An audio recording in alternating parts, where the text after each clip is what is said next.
Viva Voz, com Vera Magalhães.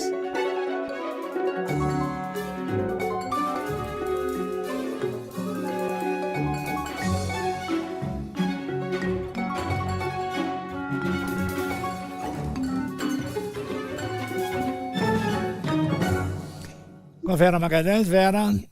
Oi, Sardenberg, boa tarde para você e para a Cássia, para os ouvintes e também para quem está nos assistindo. Boa tarde, Vera. Vera, vamos falar sobre essa história aí em que os deputados chamam de PEC das prerrogativas, a imprensa está chamando de PEC da blindagem, e assim mesmo tem uma barganha ali, né? Trocar a PEC da blindagem pela derrubada da anistia.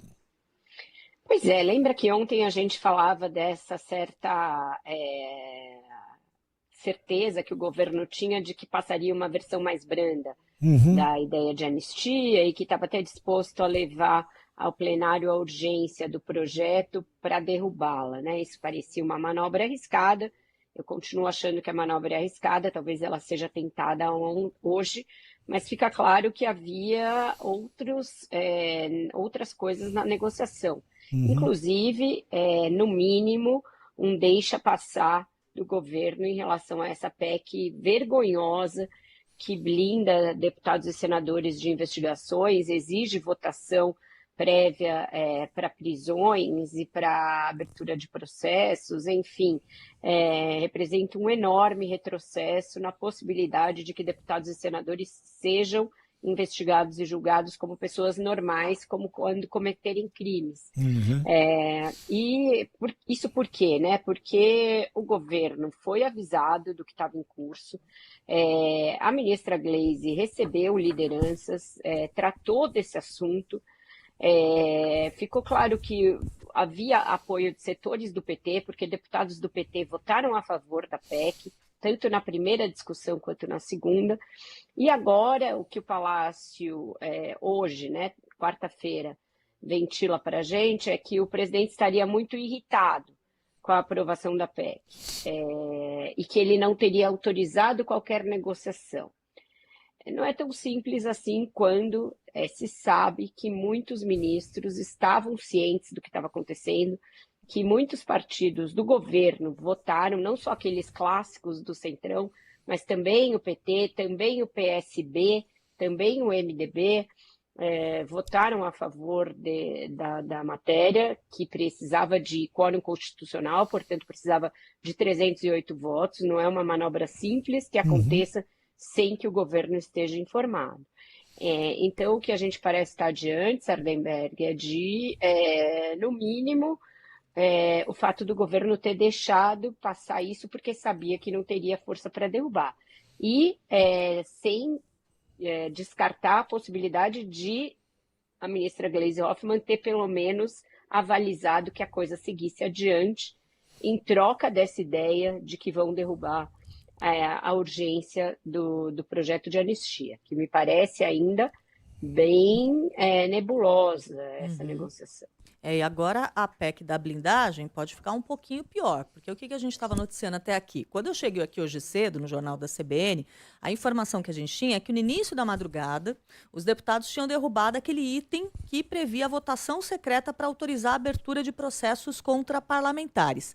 Aí, agora há pouco, aqui no CBN Brasil, a gente conversou com a Gabriela Echenique e ela trouxe a informação de que eles estão tentando uma emenda aglutinativa para fazer voltar essa história da votação secreta na PEC da blindagem. É um escárnio absoluto, né, Cássia? O Antônio Carlos Magalhães costumava dizer que reunião da qual ele não participava não valia. Essa daí a gente pode atualizar para a votação que eu perco não vale. Então, a votação que o Centrão perde não vale. Eles dão um jeito de fazer qualquer manobra regimental possível para tentar vencer de novo. Isso foi um destaque feito pelo Partido Novo, e aí por isso a votação teve de ser nominal desse item específico, e aí alguns deputados não tiveram coragem de ir tão longe, votaram contra essa exigência absurda de votação secreta, e ela foi derrotada, mas não satisfeito, o Centrão está dando um jeito de fazer um tapetão e votar de novo essa parte do texto. É um vexame o que está acontecendo, a população tem todo o direito de estar revoltada. Aí não é nenhuma questão de esquerda e direita, você tem deputados de direita criticando firmemente, caso do deputado Kim Kataguiri e de outros, e você tem deputados de esquerda votando esse vale-tudo que está se querendo fazer em relação às investigações. E qual é o pano de fundo, né? O pano de fundo são as muitas investigações que estão em curso envolvendo parlamentares, aliados e parentes de parlamentares em dinheiro desviado de emendas. Então, esse é o grande combustível para que a Câmara tenha decidido realmente mandar as favas, qualquer escrúpulo, rasgar a fantasia em público e votar um projeto com esse grau de desfaçatez, não importando com a repercussão na opinião pública. E por falar nisso, né, o ministro Flávio Dino tomou medidas que, de certo modo, apertam o cerco contra as emendas PIX, né? Fez isso na segunda-feira e ainda tem possibilidade de endurecer mais, Sardenberg. Tem questionamentos quanto à constitucionalidade de algumas das emendas que ganharam caráter impositivo.